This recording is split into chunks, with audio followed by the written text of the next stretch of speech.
Frères en Christ, j'espère que vous allez tous bien par la grâce de Dieu. Que l'Éternel vous bénisse et vous remplisse de ses grâces en Jésus-Christ, notre Seigneur et Sauveur. Amen. Aujourd'hui, nous allons continuer dans notre série intitulée « La racine de la vérité ». Et nous allons parler dans cette partie du sabbat, troisième partie. Nous avons essayé d'établir les bases de la racine de cette vérité du sabbat.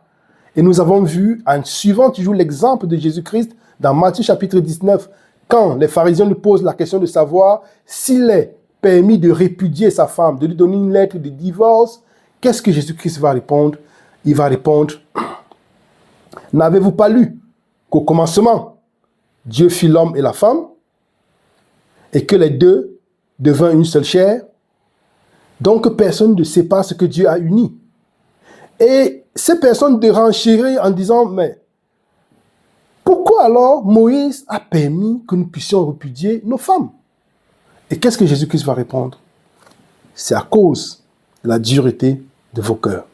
Mais au commencement, il n'en était pas ainsi. Ça veut dire, le commencement, c'est ce qui se trouve dans le cœur de Dieu, la volonté parfaite de Dieu.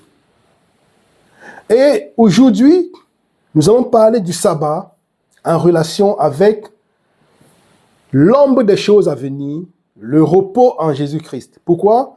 Parce qu'il y a des personnes qui citent Matthieu chapitre 11, verset 28, où il est écrit, Jésus-Christ dit, « Venez à moi, vous tous qui êtes fatigués, et je vous donnerai du repos. » Du coup, des personnes citent ce verset, pour dire, Jésus-Christ est notre repos. Donc, Jésus-Christ est notre sabbat. Qu'est-ce que ce texte veut dire? Nous allons y arriver après. Mais avant d'y arriver, il faut que nous allions d'abord à la base. Quand les gens disent, les chrétiens, les frères en Christ qui disent que Jésus-Christ est leur sabbat, c'est en principe parce que dans leur esprit, ils se disent, ok, la loi pointait à Jésus-Christ. Parce qu'il y a, dans la parole de Dieu, Paul va dire, Jésus-Christ est la fin de la loi. Mais si vous allez dans la version originale, c'est écrit, Jésus-Christ est le but de la loi. Parce qu'en Jésus-Christ, on ne peut qu'être en harmonie avec la volonté de Dieu. Ça veut dire garder ses commandements. Donc, il y a cette chose qui se passe dans l'esprit des frères, et ils se disent, non, Jésus-Christ, ça veut dire, la loi avec Jésus-Christ a été abolie, et du coup, on n'est pas tenu d'observer les commandements de Dieu. Déjà, nous avons vu, quand nous avons parlé du sabbat en tant que sceau de la justice obtenue par la foi, nous avons vu que déjà les commandements en soi sont spirituels. Comme Paul va le dire dans Romains chapitre 7, le commandement est spirituel, le commandement de Dieu est spirituel, mais nous sommes charnels. Pour que nous puissions observer les commandements de Dieu qui sont spirituels, il faudrait que nous puissions naître de nouveau, naître d'esprit. Du coup, en naissant d'esprit, nous pourrons être en harmonie avec les commandements de Dieu.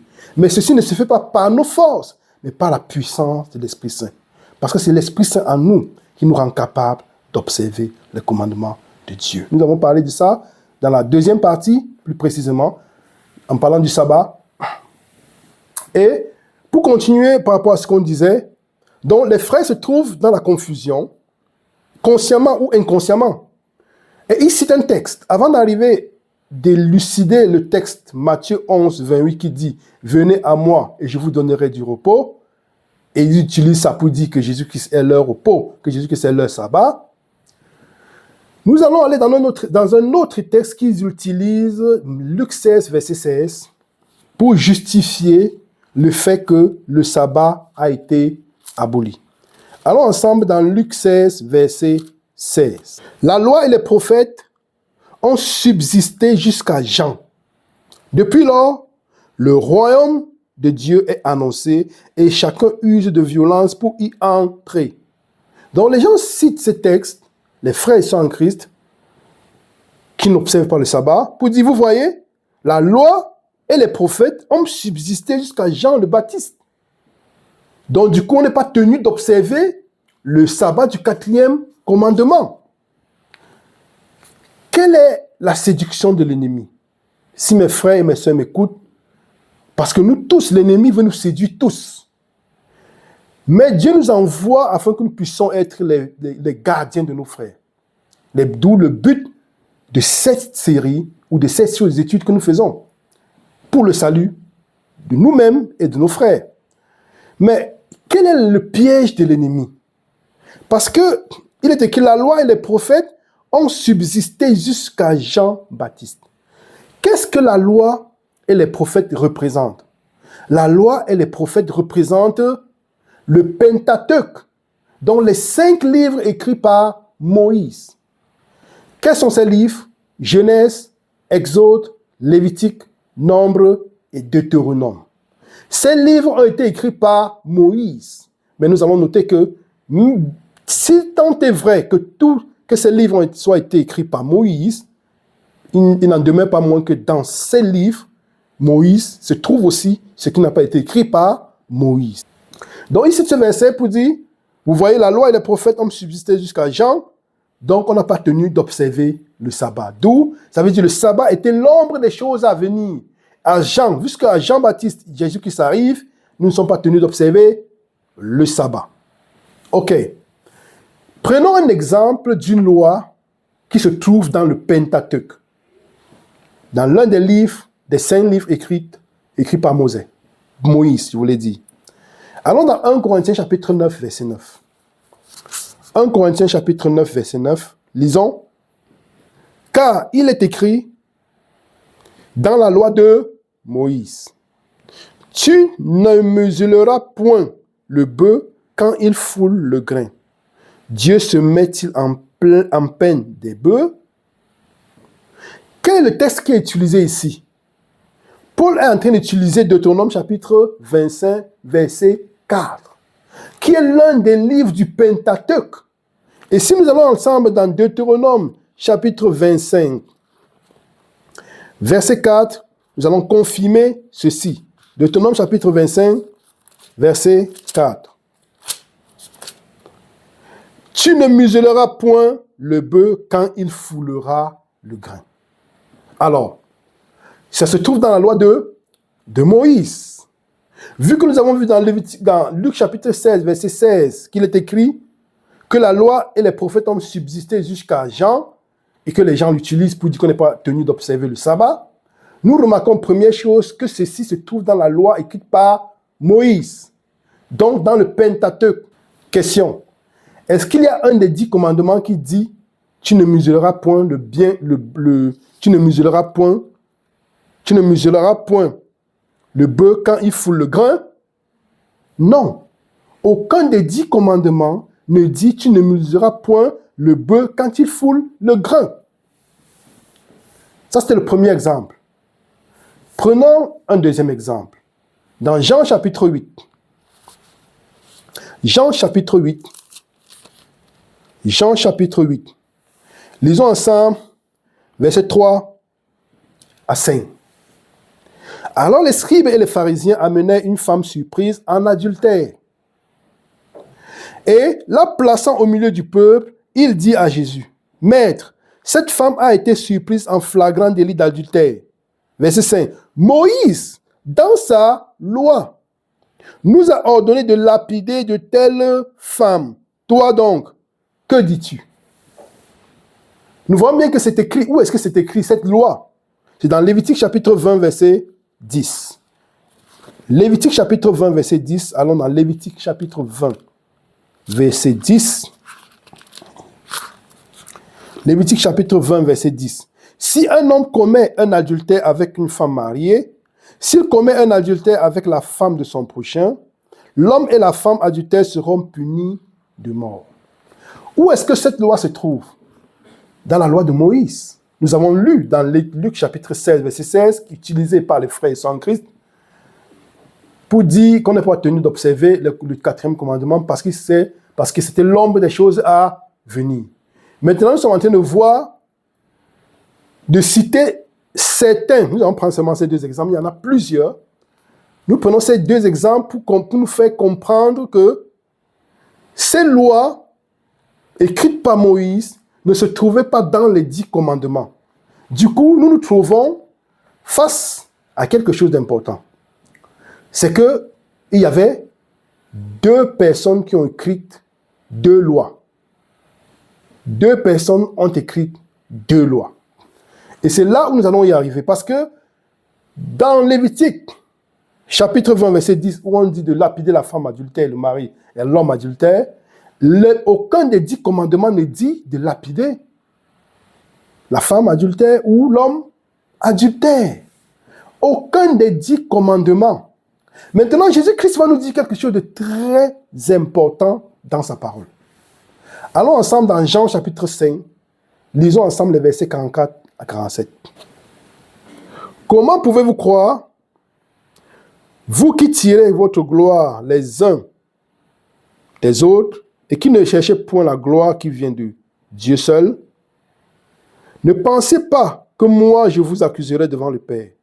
Celui qui vous accuse, c'est Moïse, en qui vous avez mis votre espérance.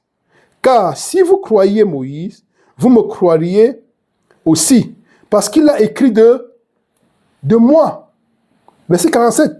Mais si vous ne croyez pas à ces écrits, comment croirez-vous à mes paroles? Comprenons bien que les lois écrites par Moïse, Jésus dit ça pointait à lui. Ils écrivaient de moi.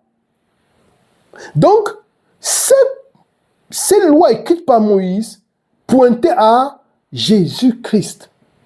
Allons dans un autre témoin. Luc chapitre 24.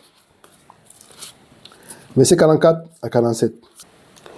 Puis il leur dit, c'est Jésus-Christ qui explique après sa résurrection aux disciples, puis il leur dit, c'est là ce que je vous disais lorsque j'étais encore avec vous, qu'il fallait que s'accomplisse tout ce qui est écrit de moi, ou dans la loi de Moïse, dans les prophètes et dans les psaumes. Donc, Jésus-Christ dit que toutes ces lois écrites par Moïse pointaient à lui. Mais il fallait que ça s'accomplisse. Donc nous voyons bien que quand on lit dans Luc chapitre 16, verset 16, où il est écrit la loi et les prophètes ont subsisté jusqu'à Jean, ça veut dire en fait tout ce que Moïse a écrit de Jésus-Christ en accord avec sa mission comme Messie arrive à Jésus-Christ, ça s'accomplit. Donc l'ombre rencontre la réalité. Donc le type rencontre l'antitype. Nous avons l'exemple dans Jean 1, verset 29, où Jean-Baptiste, quand il va voir Jésus-Christ, il dit aux disciples, voici l'agneau de Dieu qui ôte le péché du monde. Et Jésus-Christ est l'agneau de Dieu. Le type était l'agneau de Dieu. Quand Jésus-Christ arrive, le type rencontre l'antitype. Donc la copie rencontre l'original, qui est Jésus-Christ. Du coup, on n'a plus besoin de la copie. Donc du coup, Jésus-Christ est l'agneau de Dieu immolé et dont on n'a plus besoin de sacrifice aujourd'hui. Donc, notons bien que quand on dit que la loi et les prophètes ont subsisté jusqu'à Jean-Baptiste et que Jean-Baptiste, autant de gens, il y a Jésus-Christ, nous parlons bien du Pentateuque. Mais, dans le Pentateuque, c'est bien distinct, il y a bien une distinction entre la loi écrite par Dieu et la loi écrite par Moïse. Et c'est ce que nous allons essayer de voir maintenant. La loi écrite par Moïse se trouve dans Exode, par exemple. Il y a plusieurs versets, on va prendre un verset. Exode chapitre 24. Allons ensemble dans Exode chapitre 24, versets 2 à 6. Moïse s'approcha seul de l'Éternel. Les autres ne s'approcheront pas et le peuple ne montera point avec lui. Moïse vint rapporter au peuple toutes les paroles de l'Éternel et toutes les lois. Le peuple entier répondit d'une même voix, nous ferons tout ce que l'Éternel a dit. Verset 4. Moïse écrivit toutes les paroles de l'Éternel. Puis il se leva de bon matin, il bâtit un autel au pied de la montagne et dressa 12 pierres pour les 12 tribus d'Israël. Verset 4, Moïse écrivit toutes les paroles de l'Éternel. Quelles sont ces paroles qui ont été écrites par Moïse? Si nous allons dans Exode chapitre 20, Il y a les 10 commandements qui sont donnés. Après, on va voir qui écrit les 10 commandements.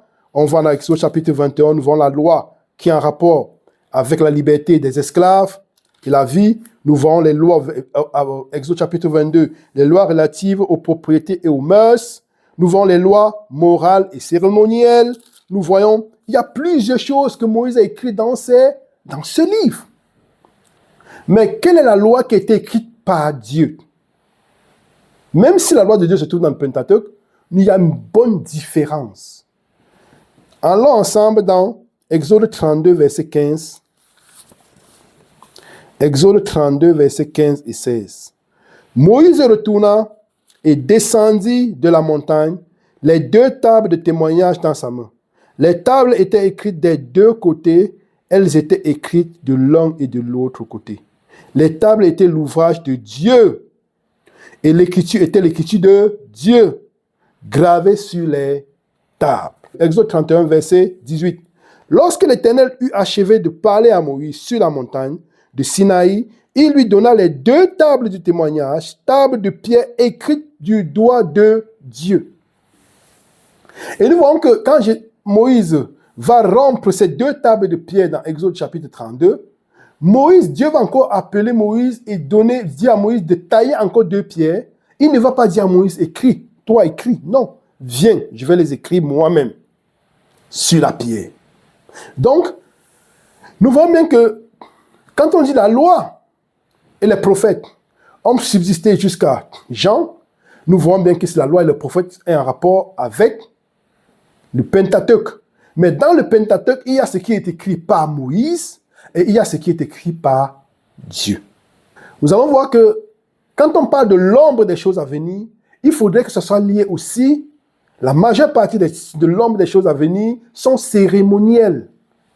Il y a beaucoup de choses qui étaient cérémonielles, mais il y a aussi des choses qui n'étaient pas cérémonielles, forcément, qui ne faisaient pas partie des sacrifices dans le sanctuaire. Comme par exemple dans Lévitique chapitre 25, ou bien dans Deutéronome chapitre 25, on voit comment est-ce que quand un homme se mariait et qu'il avait une femme et il mourait sans laisser une descendance, il fallait que quand il mourait et qu'il ne laissait pas une descendance, son frère devait épouser cette femme et lui laisser une descendance.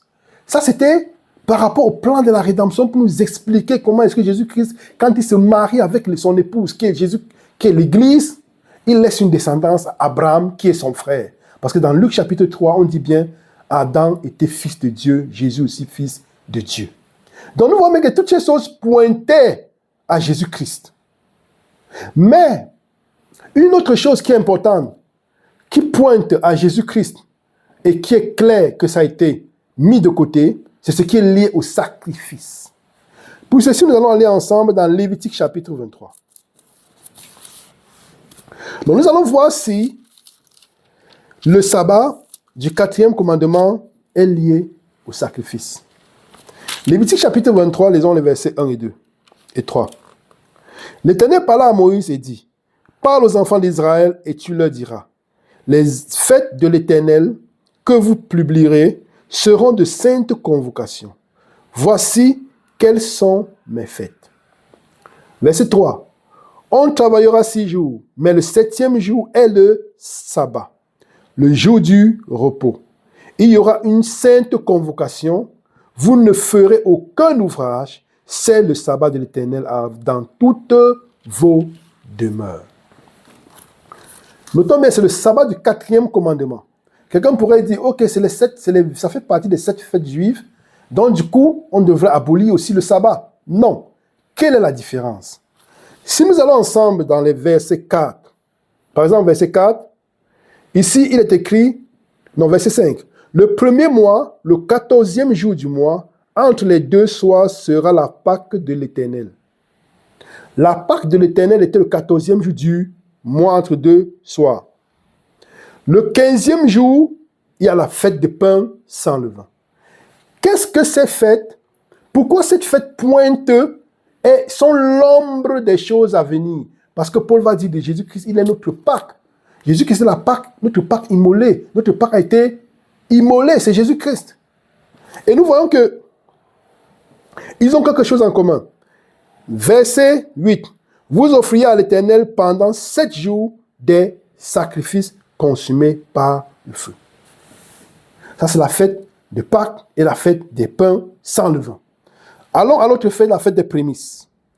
L'Éternel parla à Moïse et dit, parle aux enfants d'Israël et tu leur diras, quand vous serez entrés dans le pays que je vous donne et que vous y ferez la moisson, vous apporterez au sacrificateur une gèbe, prémisse de votre moisson. Verset 12. Le jour où vous agiterez la gèbe, vous offrirez en holocauste à l'Éternel un agneau d'un an sans défaut. Nous voyons bien qu'il y a quelque chose en commun, ces fêtes-ci. Hormis le sabbat, parce que dans le sabbat, vous avez vu, on ne parle pas de sacrifice. Ici, je veux dire le sabbat du 4e commandement. Ici, on voit bien qu'au verset 12, il y a l'agneau qui est immolé. Allons à la fête des Pentecôtes. Depuis le lendemain du sabbat, du jour où vous apporterez la gèbe pour être agité de l'autre côté et de l'autre, vous compterez 7 semaines en arrière. Vous compterez 50 jours. Donc, voyons, allons directement à la conclusion ici.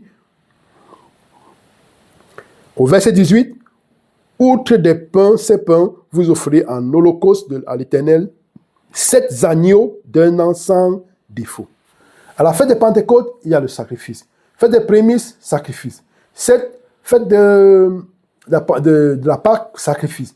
Fête des pains sans levain, sacrifice. Fête des trompettes, à partir du verset 23. Le 7e mois, le premier jour du mois, vous aurez un jour de repos publié au nom des trompettes et une sainte convocation. Verset 25. Et vous offrirez à l'Éternel des sacrifices consommés par le feu. Pourquoi ici dans cette fête-ci on se repose? C'est parce que ces fêtes sont appelées aussi les sabbats. Donc, comme nous avons dit dans le prochain épisode, nous allons parler de Colossiens 2, verset 16. Quand on parle que personne ne vous juge au sujet du manger, du boire, de l'homme des choses à venir et des sabbats. Que personne ne vous juge au sujet des sabbats. Donc, les sabbats étaient aussi représentés ces fêtes. Et pendant ces fêtes, il y avait du repos. Mais ces sabbats étaient différents du sabbat du 4e commandement. Ces sabbats étaient à des temps fixés. Comme nous avons lu, ces fêtes ou sabbats étaient à des temps fixés. Au verset 4, voici les fêtes de l'Éternel, les saintes convocations que vous publierez à leur temps fixé. Donc, dans l'année, il était bien possible que l'une de ces fêtes, à des temps fixés, puisse tomber le jour du sabbat même. On le trouve même dans Jean chapitre, je pense, c'est Jean chapitre 7 ou 5. On voit bien qu'il y a 2 fêtes qui sont ensemble. Le sabbat du 4e commandement et les sabbats qui sont ces fêtes juives, qui pointaient à Jésus-Christ. Si nous retournons dans Lévitique chapitre 23, nous allons parler de la fête des trompettes, fête des expiations. Le 10e jour de ce 7e mois, verset 27, ce sera le jour des expiations. Et vous offrirez à l'Éternel des sacrifices consommés par le feu. Nous voyons bien qu'il y a les sacrifices. La fête des tabernacles, verset 34. Parle aux enfants d'Israël et dit le 15e jour de ce 7e mois, ce sera la fête des tabernacles, verset 36. Pendant 7 jours, vous offrirez à l'Éternel des sacrifices consommés par le feu. Nous voyons que cette fête, la Pâque, la fête des pains sans levain, des prémices, la Pentecôte, la fête des expiations, la fête du tabernacle, toutes ces fêtes avaient quelque chose en commun, des sacrifices. Donc, question. Quand Jésus-Christ est arrivé, on faisait ces fêtes. Et voici la croix. Si avant la croix, Jésus-Christ est là, avant la croix, qu'est-ce qu'on faisait? On faisait ces fêtes. Mais quand la croix arrive, Jésus-Christ meurt. Est-ce qu'après la croix, nous avons encore fait ces fêtes? Non. Pourquoi? Parce que c'était l'ombre des choses à venir. Jésus-Christ, ça s'accomplit en Jésus-Christ. Donc, on n'a pas besoin aujourd'hui encore de faire cette fête. Parce que Jésus-Christ, l'agneau de Dieu, a été immolé. Et nous voyons bien que la Pâque s'accomplit. La fête de Pâques s'accomplit à la croix quand Jésus-Christ meurt. La fête des prémices s'accomplit quand Jésus-Christ va ressusciter. Non, la fête des pains sans levain, quand Jésus-Christ, lui, il est le pain sans levain, ça veut dire sans péché. Et quand il est enseveli, Et la fête des prémices, c'est quand Jésus-Christ va ressusciter, c'est la résurrection. La fête de la Pentecôte, c'était 50 jours après, on voit l'Esprit Saint descend après 50 jours sur les disciples dans Actes chapitre 2. Et maintenant, nous voyons que après la fête des expiations, nous avons la fête des tabernacles. Et nous sommes déjà dans la fête des expiations, en attendant la fête des tabernacles où Jésus-Christ vient nous prendre avec lui pour que nous allons vivre au ciel avec lui pour 1000 ans. Comme est écrit dans Apocalypse chapitre 20, versets 1 à 3, quand le diable est lié pour 1000 ans. Donc, si nous retournons dans Luc chapitre 16, verset 16, nous comprenons maintenant que quand il est dit, la loi et les prophètes ont subsisté jusqu'à Jean, il s'agit des lois cérémonielles, il s'agit des lois lévitiques, Deutéronome et tout, écrites par Moïse du doigt de sa main. Mais les lois du quatrième, les lois qui sont en rapport, ou bien la loi des 10 commandements n'est pas abolie dans le sens où, avant la croix, si quelqu'un mentait, c'était toujours un mensonge. Si quelqu'un commettait l'adultère, c'était toujours l'adultère. Si quelqu'un volait, c'était toujours le vol. Mais après la croix, si quelqu'un vole, c'est toujours le vol. Si quelqu'un commet l'adultère, c'est toujours l'adultère. Et si quelqu'un... Tous les 10 commandements. Donc, y compris le 4e commandement. Donc, voyons, frère, en Christ, comment est-ce que l'ennemi a bien voulu se jouer de nous pendant beaucoup de temps. Et nous allons remarquer une chose, c'est que quand on va dans Jean chapitre 5, allons dans Jean chapitre 5, quelque chose de très important, nous allons remarquer que quand on parle des fêtes juives, ces fêtes que nous avons citées, on dit toujours la fête des Juifs. Toujours. Mais quand on parle du sabbat du 4e commandement, on ne parle jamais de la fête des Juifs. Jean chapitre 5, verset 1. Après cela, il y eut une fête des Juifs et Jésus monta à Jérusalem. Jean chapitre 6, verset 4. Or, la Pâque était proche, la fête des Juifs. Jean chapitre 7, verset 2. Or, la fête des Juifs, la fête des tabernacles était proche. La fête des Juifs. Nous avons vu dans le premier épisode que le sabbat n'a pas été fait pour le Juif, mais pour l'homme, parce que le sabbat vient juste après la création, avant le péché. Le péché n'existe pas encore. Donc, toutes ces fêtes existent parce que le péché a subsisté et a entré dans le monde. Donc, vous comprenez, frères et sœurs en Christ, qu'on ne peut pas mettre le sabbat en relation avec l'ombre des choses à venir. Nous notons que si on transgresse la loi de Dieu, parce que la loi de Dieu est toujours valide, la loi des 10 commandements, ce n'était pas l'ombre des choses à venir. Nous allons voir notre texte, Jacques chapitre 2, verset 10. En effet, celui qui a dit « Tu ne commettras point d'adultère » a dit aussi « Tu ne tueras point ». Ça c'est le verset 11. Verset 10. « Car quiconque observe toute la loi, mais pêche contre un seul commandement, devient coupable de tous. » L'ennemi est descendu avec grande fureur en sachant qu'il a peu de temps. Qu'est-ce qu'il va faire? Il va chercher à faire à ce que nous puissions pécher même seulement contre un seul commandement, que ce soit dans l'ignorance ou de façon consciente. La majeure partie des chrétiens observent le dimanche comme jour de repos, alors que le sabbat, la Bible ne le dit en aucun moment que c'est le dimanche. Mais c'est une institution de l'Église catholique romaine. Donc, qui observe le dimanche reconnaît la papauté comme son autorité. Et nous voyons que, qu'est-ce que dit Jacques? Quiconque observe toute la loi, mais pêche contre un seul commandement, devient coupable de tous. Ça veut dire que Satan fait à ce que nous puissions seulement transgresser un commandement, il sait déjà que nous sommes de l'autre côté de la plaque. Et pourquoi? Parce que c'est la séduction. C'est tellement subtil.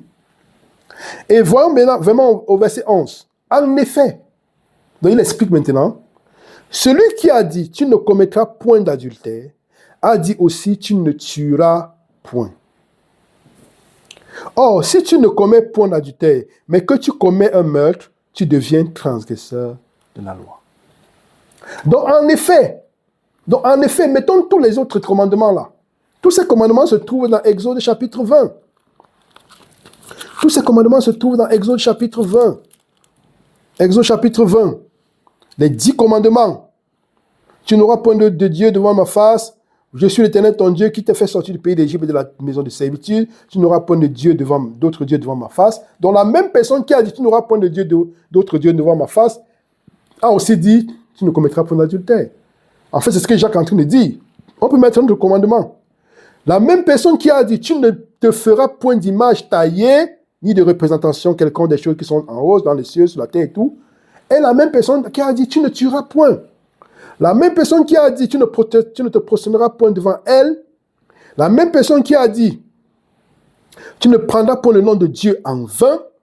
Et la même personne qui a dit aussi au verset 8, souviens-toi du jour de repos pour le sanctifier. Pour quel motif? Verset 11. Car on rentre à la racine de cette vérité.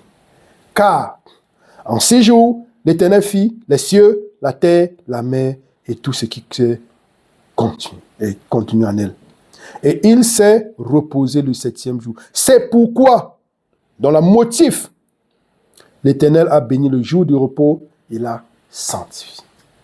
Donc, voyons bien que c'est tellement simple. Mais l'ennemi est descendu avec grande fureur en sachant qu'il a peu de temps. Nous allons conclure dans Matthieu chapitre 28, Matthieu chapitre 11, autant pour moi, verset 28.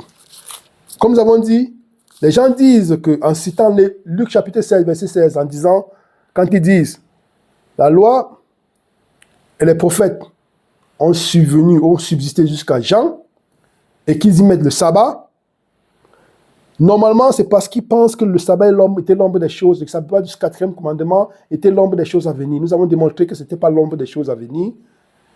Et c'est aussi sur cette base qu'ils disent que Jésus-Christ est leur repos. Et Jésus-Christ est leur sabbat. Matthieu chapitre 11, verset 28.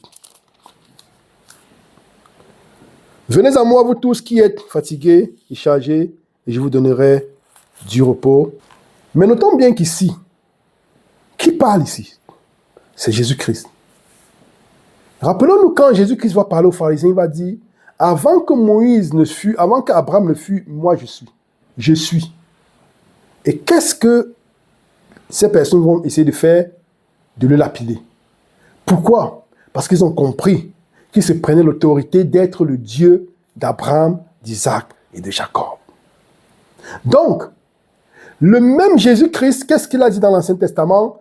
Exode chapitre 33, verset 14. Exode chapitre 33, verset 14.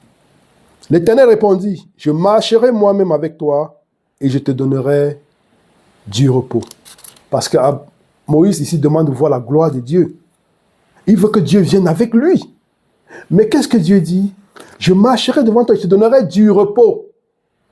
Est-ce que le fait que Moïse, Dieu ait donné du repos, ou Jésus-Christ ait donné du repos à Moïse et au peuple, dans Exode chapitre 33, et durant tout le pèlerinage, a annulé l'observance du sabbat? Non. Ça n'a pas annulé l'observance du sabbat, du 4e commandement. Même s'il a dit, je vous donnerai du repos.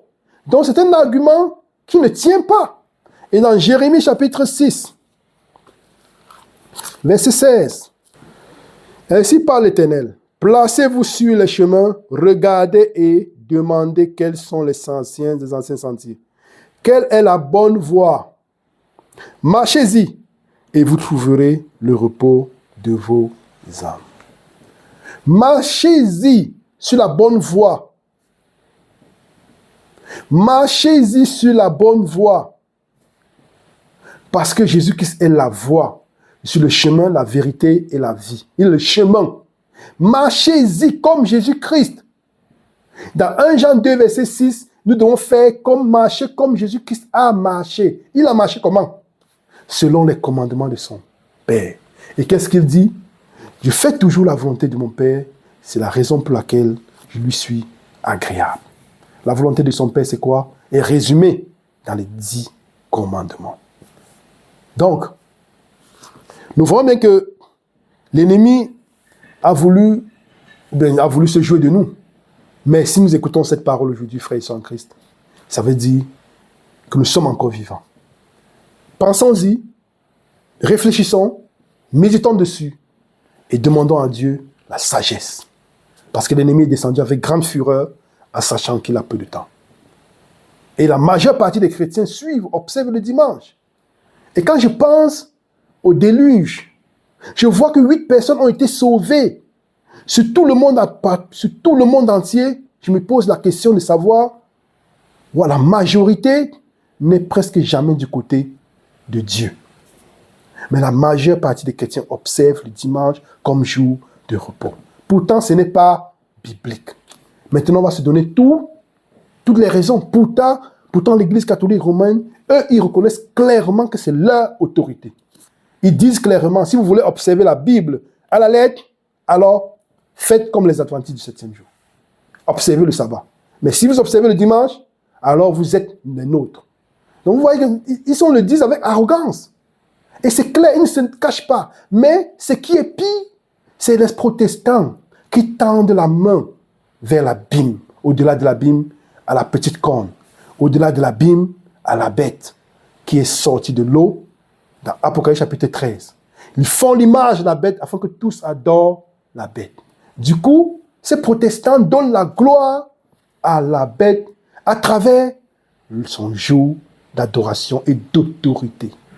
Et le dernier commandement, le dernier message se trouve dans Apocalypse chapitre 14, versets 6 à 12. Le message des 3 anges de la fin des temps. Parce que juste après le message des 3 anges, qu'est-ce qu'il y a? C'est la moisson. Et un ange dit, la moisson arrivée, c'est mature. Nous pouvons maintenant, et les anges vont descendre pour pouvoir faire la récolte. Et le message du premier ange dit, craignez Dieu et donnez-lui gloire, car est arrivé l'heure de son jugement. Adorez celui qui a fait les cieux, la terre, la mer et tout ce qui se trouve en eux. Adorez celui qui a fait les cieux. Donc il l'identifie. Adorez celui qui a fait les cieux, la terre. Ça veut dire, pour savoir qui a fait les cieux, la terre, je rentre au sabbat. Parce que ça commémore la création. Parce que dans Exode chapitre 20, verset 11, vous ferez ceci, car en ces jours, l'Éternel a fait les cieux, la terre, la mer. Mais qu'a fait l'ennemi? Il a suscité le mouvement, la théorie de Darwin, pour pouvoir contrecarrer la création. La théorie de Darwin qui est par rapport à l'évolution. Donc voilà comment est-ce que l'ennemi est en train de travailler de façon très subtile. Mais nous les chrétiens, parce que le dimanche est un jour qui pour nous, par commodité, on veut justifier nos actes par commodité. Moi aussi j'ai observé le dimanche comme jour de repos. Mais quand nous arrivons face à face avec la vérité, soit on laisse que cette vérité nous transforme, soit on devient rebelle comme Caïn. Genèse chapitre 4. Que l'Éternel vous bénisse et nous bénisse afin que nous puissions nous renforcer, nous puissions grandir encore plus dans la connaissance de Jésus-Christ, notre Seigneur et Sauveur. Amen.